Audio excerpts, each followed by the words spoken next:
Hello नमस्कार। तो कैसे हो आप सभी। स्वागत है आप सबका आपके अपने YouTube channel him study group में। तो आज हम आपके लिए एक और मॉक टेस्ट लेके हाजिर हैं, जिसमें कि आपका एचपी जीके और हिंदी ग्रामर रहेगा। ठीक है, एचपी जीके और हिंदी ग्रामर का मॉक टेस्ट आपका रहेगा आज। बाकी आपको पता है कि कंटिन्यू जो आपके मॉक टेस्ट चले हुए हैं, जिसमें कि आपका एचपी जीके होता है। ठीक है, जिसमें आपका एचपी जीके होता है, हिंदी ग्रामर होता है और इंग्लिश का पोर्शन भी कभी कभी इसमें ऐड रहता है। ठीक है, तो मॉक टेस्ट आपके कंटिन्यू चले हुए, चाहे वो आपका जो एचपी पटवारी एग्ज़ाम हो या फॉरेस्ट गार्ड का एग्ज़ाम हो या पुलिस का एग्ज़ाम, इन सब के लिए ये जो मॉक टेस्ट है ये मोस्ट इम्पोर्टेंट रहने वाले हैं। तो आपके अपकमिंग एग्ज़ाम बुक कम से कम आपके 3-4 मंथ में आपको देखने को मिल सकते हैं। 3-4 मंथ में आपको पुलिस या पटवारी का एग्ज़ाम जो वो आपका हो सकता है 3-4 मंथ के अंदर अंदर। तो कंटिन्यू आपके लिए वीडियो अपलोड होती है, हर रोज़ शाम को 7:30 बजे आपके लिए वीडियो अपलोड होती है। आप हमारे टेलीग्राम चैनल से भी जुड़ सकते हैं, जिसका लिंक जो डिस्क्रिप्शन बॉक्स में दे रखा है। और जिनको प्रेपोजिशन के कंसेप्ट जो वो आधे बेसिक के जानने हैं, तो वो प्रेपोजिशन की वीडियो अपलोड कर रखी है, जिसकी प्लेलिस्ट भी बना रखी है। प्लेलिस्ट में जाके आपके 5-6 पार्ट है, वहाँ से आप प्रेपोजिशन की वीडियो को देख सकते हैं। वहाँ पर आपके एडजेक्टिव और एडवर्ब की भी वीडियो ऐड है। तो ज़्यादा टाइम नहीं लेते हुए स्टार्ट करते हैं आज का फर्स्ट क्वेश्चन। आज का फर्स्ट क्वेश्चन आपका कि किन्नौर जिला किस लोकसभा क्षेत्र के अंतर्गत आता है। ठीक है, तो किन्नौर जिला जो वो किस लोकसभा क्षेत्र के अंतर्गत आता है, तो कांगड़ा के आता है, शिमला, हमीरपुर या मंडी। तो जो किन्नौर डिस्ट्रिक्ट है ये कौन से आपका जो लोकसभा क्षेत्र है उसके अंतर्गत आता है, तो ये मंडी डिस्ट्रिक्ट के अंतर्गत आता है आपका जो किन्नौर जिला है। ठीक है, ये मंडी लोकसभा के अंतर्गत आपका आता है किन्नौर जिला। चलते हैं नेक्स्ट क्वेश्चन की ओर। नेक्स्ट क्वेश्चन आपका कि महासू जिले की कौन सी तहसील को काटकर किन्नौर बनाया गया। तो महासू जिले की कौन सी तहसील को काटकर जो वो किन्नौर बनाया गया, तो रोहडू को, रामपुर को, कोटखाई को या चीनी को। तो ये चीनी को काटकर जो वो क्या बनाया गया आपका किन्नौर जिला वो बनाया गया। तो इसका राइट आंसर हो जाएगा चीनी। चलते हैं नेक्स्ट क्वेश्चन की ओर। नेक्स्ट क्वेश्चन है कि वीर सिंह किस रियासत का अंतिम शासक था। तो वीर सिंह जो है वो किस रियासत का अंतिम शासक था, ये बंगाल का था, कुटलेहर का था, दतारपुर का था या सिब्बा का था। तो जो आपका वीर सिंह है तो ये थे आपके नूरपुर रियासत के अंतिम शासक। ठीक है, इसमें एक ऑप्शन ऐड कर लिया आप नूरपुर। तो नूरपुर रियासत के जो वीर सिंह थे ये नूरपुर रियासत के अंतिम शासक थे। ठीक है, नूरपुर रियासत के अंतिम शासक कौन, वीर सिंह ये नूरपुर रियासत के थे अंतिम शासक। चलते हैं नेक्स्ट क्वेश्चन की ओर।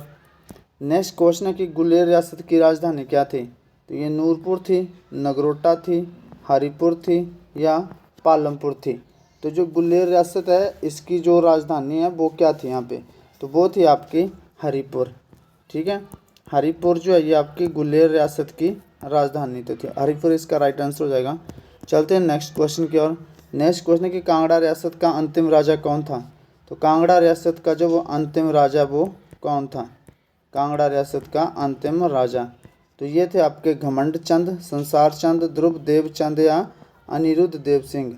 तो जो आपके कांगड़ा रियासत है उसके अंतिम राजा जो थे वो थे अनिरुद्ध। ठीक है, अनिरुद्ध देव जो वो कांगड़ा रियासत के अंतिम राजा थे। चलते हैं नेक्स्ट क्वेश्चन की ओर। नेक्स्ट क्वेश्चन आपका कि उस गद्दन का क्या नाम था जिससे कांगड़ा के राजा संसार चंद को प्यार हो गया था। तो उस गद्दन का नाम बताना अपने, जिससे कांगड़ा के राजा संसार चंद को प्यार हो गया था। तो द्वारकू था, मुरकलू था, सोनी था या नोखू था। तो जो नोखू गद्दन है, ठीक है, नोखू गद्दन जो है इसको जो क्या था कि कांगड़ा के राजा संसार चंद को प्यार हो गया था। ठीक है, नोखू गद्दन। तो इसका राइट आंसर हो जाएगा नोखू गद्दन। तो चलते हैं नेक्स्ट क्वेश्चन की ओर। नेक्स्ट क्वेश्चन आपका कि कांगड़ा रियासत का अंतिम राजा, अभी हमने पीछे पढ़ लिया ये अनिरुद्ध चंद। तो नेक्स्ट क्वेश्चन देखते हैं। त्रियुंड हिमाचल प्रदेश के किस जिले में स्थित है। तो त्रियुंड ये हिमाचल प्रदेश के किस जिले में स्थित है। तो त्रियुंड आपका चंबा में है, शिमला में है, बिलासपुर में या कांगड़ा में है। तो ये जो आपका त्रियुंड ये आपका कांगड़ा जिले में, कांगड़ा जिले में धर्मशाला, कांगड़ा जिले की धर्मशाला तहसील में, कांगड़ा जिले की धर्मशाला तहसील और मैक्लोडगंज से ऊपर। ठीक है, तो त्रिवेंद्र ट्रैक है ये, तो ये आपका कांगड़ा जिले में स्थित है। ठीक है, धर्मशाला से ऊपर, मैक्लोडगंज से भी ऊपर, तो ये इसका राइट आंसर हो जाएगा कांगड़ा। चलते हैं नेक्स्ट क्वेश्चन की ओर। नेक्स्ट क्वेश्चन आपका कि तपोवन संदीपनी हिमालय कहाँ स्थित है। ठीक है, तो ये तपोवन हो गया, तपोवन हो गया या चिन्मय तपोवन है, इसका नाम चिन्मय तपोवन भी बोला जाता है, इसको चिन्मय तपोवन बोला गया, या संदीपनी हिमालय हो। ठीक है, या संदीपनी हिमालय हो, ये दोनों इसी के ही नाम है, चिन्मय तपोवन, संदीपनी हिमालय। ठीक है, ये दोनों इसी के नाम है। तो ये कहाँ पे स्थित है आपके, तो ये धर्मशाला में है, पालमपुर में है, शिमला में है, अंद्रेटा में है।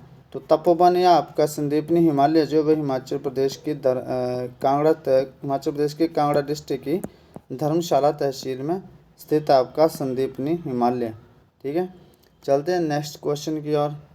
नेक्स्ट क्वेश्चन आपका, अच्छा इसमें पालमपुर, शिमला, अंद्रेटा, अंद्रेटा में तो क्या सरदार शोभा सिंह आर्ट गैलरी क्या जो वो अंद्रेटा में स्थित है। ठीक है, सरदार शोभा सिंह की आर्ट गैलरी, सरदार शोभा सिंह आर्ट गैलरी जो अब आपके अंद्रेटा में स्थित है। तो चलते हैं नेक्स्ट क्वेश्चन की और। नेक्स्ट क्वेश्चन आपका कि निर्वासित तिब्बती सरकार का मुख्यालय कहाँ पर स्थित है। तो जो निर्वासित तिब्बती सरकार है उसका मुख्यालय कहाँ स्थित है, उसका मुख्यालय जो वो मैक्लोडगंज में है, खजियार में है, काजा में है या रिब्बा में है। ठीक है, तो जो निर्वासित तिब्बती सरकार जो है उसका जो मुख्यालय है वो कांगड़ा में पड़ता है और कांगड़ा की धर्मशाला तहसील के मैक्लोडगंज में स्थित है। ठीक है, तो कांगड़ा में ऐसे कभी कभी धर्मशाला ऑप्शन आ जाए तो ये भी आपका सही है, धर्मशाला कांगड़ा, ये भी इसका ऑप्शन सही है। डिपेंड करेगा, जैसे आपको ये तीनों ऑप्शन दे रखे हैं। ठीक है, कांगड़ा, मैक्लोडगंज, मैक्लोडगंज और पालमपुर, ये आपके 4 ऑप्शन हैं, तो आप सही टिक करोगे कौन सा, मैक्लोडगंज।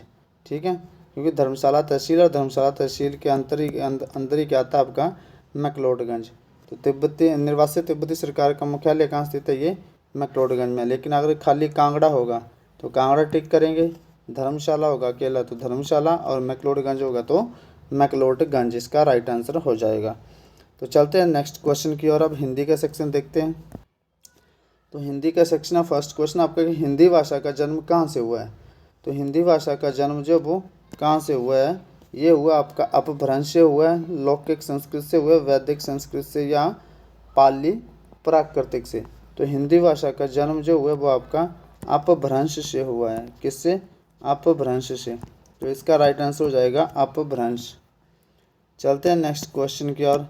नेक्स्ट क्वेश्चन आपका कि वर्तमान में हिंदी का प्रचलित रूप क्या है। तो अवधी है, ब्रजभाषा है, देवनागरी है या खड़ी बोली है।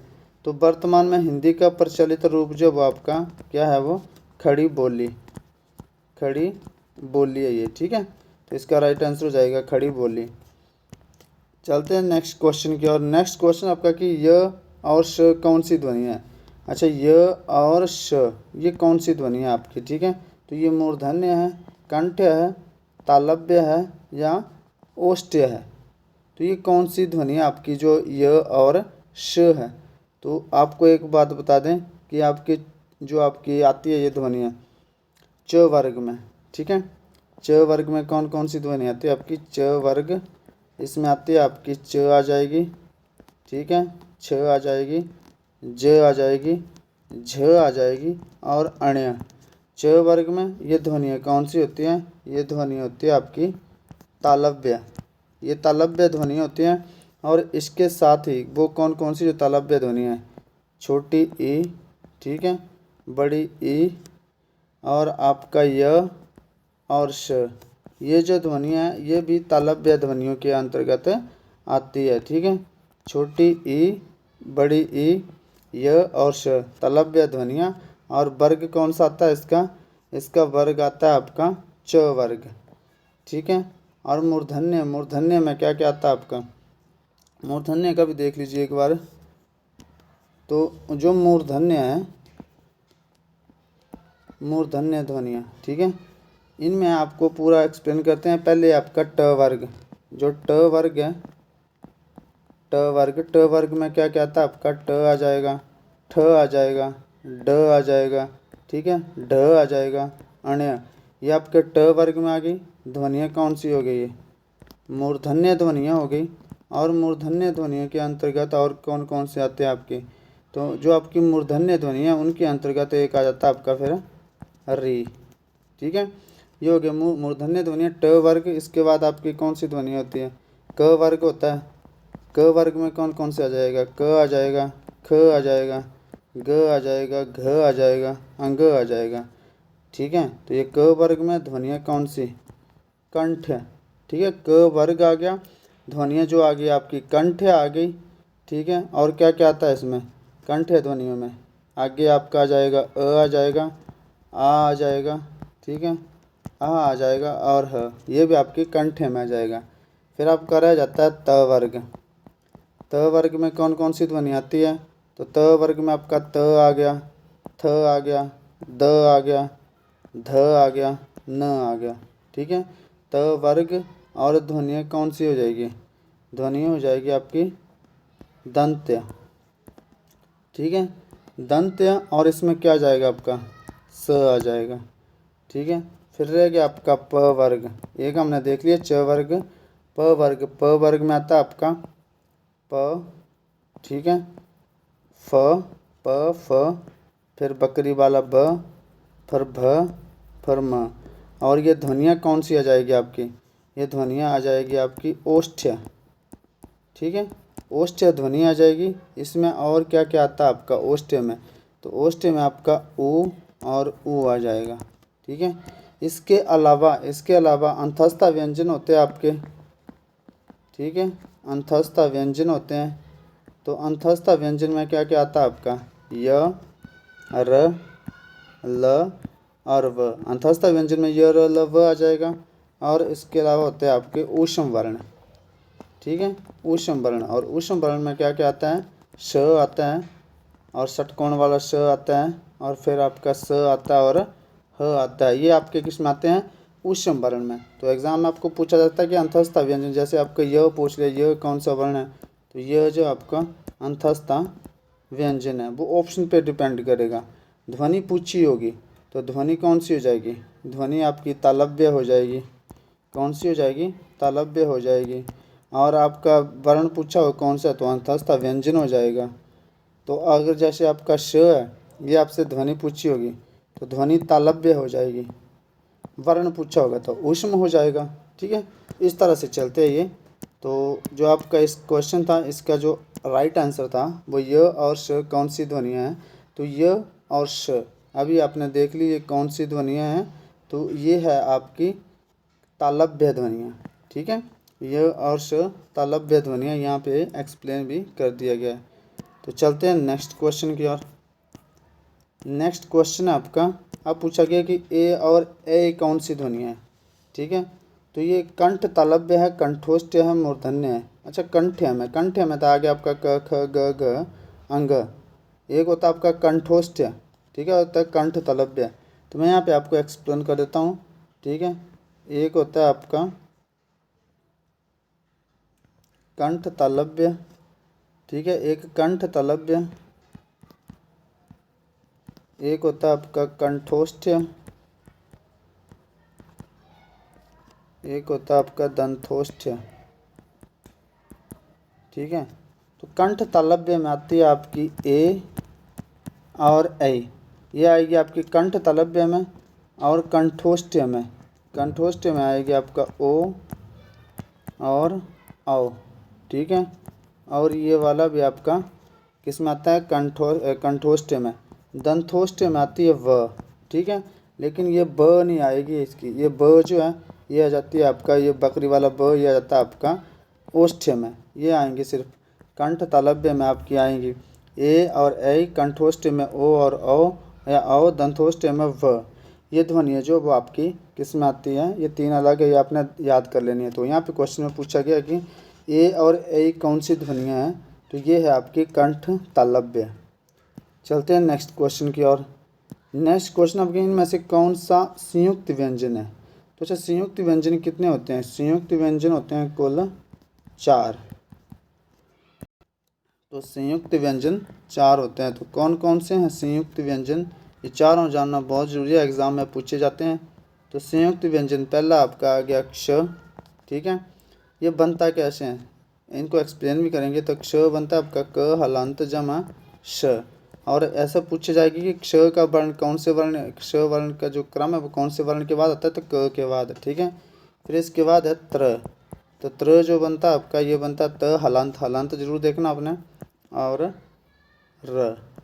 फिर इसके बाद आता है आपका ज्ञ, तो ज्ञ कैसे बनता है आपका, ये ज हलंत जमा अण्य, इससे बनता है ज्ञ।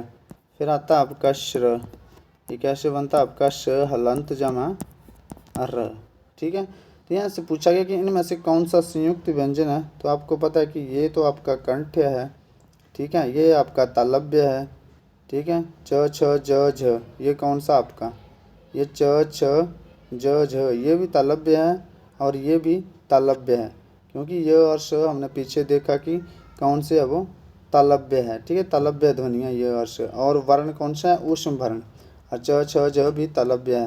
लेकिन ज्ञ जो आपका ये क्या संयुक्त व्यंजन, क्योंकि ज्ञ किससे बनता है, ज्ञ अभी देखा हमने, ये बनता है आपका ज हलंत जमा अण्य, ये वाला ऑप्शन से, ठीक है। तो ये था आपका आज का सेशन। आई होप आपको सेशन पसंद आया होगा। तो मिलते हैं नेक्स्ट सेशन में, तब तक के लिए जय हिंद जय भारत।